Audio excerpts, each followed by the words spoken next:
તાજેતરમાં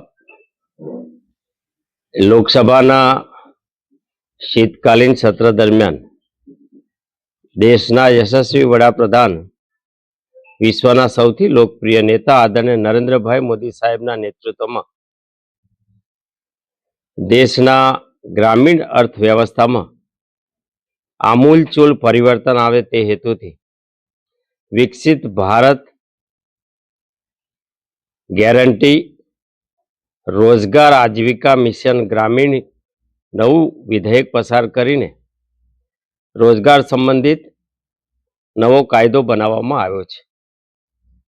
સરકાર અનેક લોક કલ્યાણકારી યોજનાઓ બનાવે છે, પરંતુ આપણે ત્યાં રોજગાર માટેની ગેરંટી આપતો કાયદો અને એ વર્તમાન સ્થિતિને ધ્યાને રાખીને દેશમાં સ્વાવલંબી અને ગ્રામોદ્ધારનું સૌથી મોટું કામ જે યોજના દ્વારા થવાનું છે, જેનો આગ્રહ દેશના આપણા સૌના આદરણીય પૂજ્ય બાપુ મહાત્મા ગાંધી પણ ઈચ્છતા હતા કે ગામડાઓ સ્વાવલંબી બને અને ગ્રામ સ્વરાજની તેઓની અવધારણામાં પણ ગામમાં બધી જ વ્યવસ્થાઓ ઊભી થાય.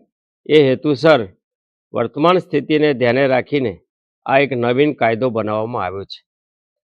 ભૂતકાળમાં નરેગા અને નરેગા એટલે એક રીતે કહી શકાય કે ઇંગ્લિશ નામ સાથે જોડાયેલી આ યોજનાઓ અને 2005થી અને પહેલાં પણ આપણે જાણીએ છીએ કે દેશમાં રોજગાર આપવા માટે પહેલાં વેતન આપવા માટે અનાજ આપવામાં આવતું કામના બદલે, ત્યાર પછી વેતન આપવામાં આવ્યું. હવે તો એ રોજગાર આપવાના કાયદા આવ્યા, પરંતુ હવે દેશમાં ગ્રામીણ અર્થવ્યવસ્થામાં એસેટ ક્રિએટ થાય.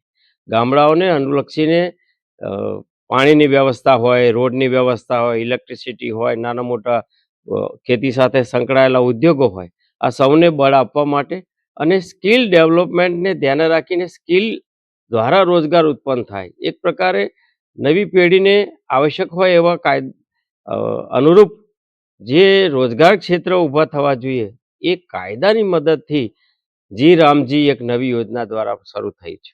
આ યોજના જ્યારે સમગ્ર દેશમાં લાગુ પડી છે ત્યારે ભૂતકાળમાં 100 દિવસની રોજગારી હતી, એના બદલે હવે 125 દિવસની રોજગારી મળશે. દેશમાં જે 100% પૈસા કેન્દ્ર સરકાર દ્વારા મળતા આ યોજના હેઠળ, એના બદલે હવે રાજ્યોએ પણ એકાઉન્ટેબલ થવું પડશે. રાજ્યોએ પણ 60% કેન્દ્ર સરકારના અને 40% પોતાનો ભાગ આપીને 40% શેરિંગ રાજ્યોએ પણ કરવું પડશે. નોર્થ ઇસ્ટના રાજ્યોમાં 90 અને 10%નું શેરિંગ છે અને યુટીમાં 100% કેન્દ્ર સરકાર દ્વારા આપવામાં આવે છે. આ કાયદાના સ્વરૂપથી દેશમાં વિકસિત ભારતને ધ્યાને રાખીને વિકસિત ગ્રામ બને એ માટેની આ અતિ મહત્વની યોજના અને આ કાયદો તાજેતરમાં પસાર કરવામાં આવ્યો છે.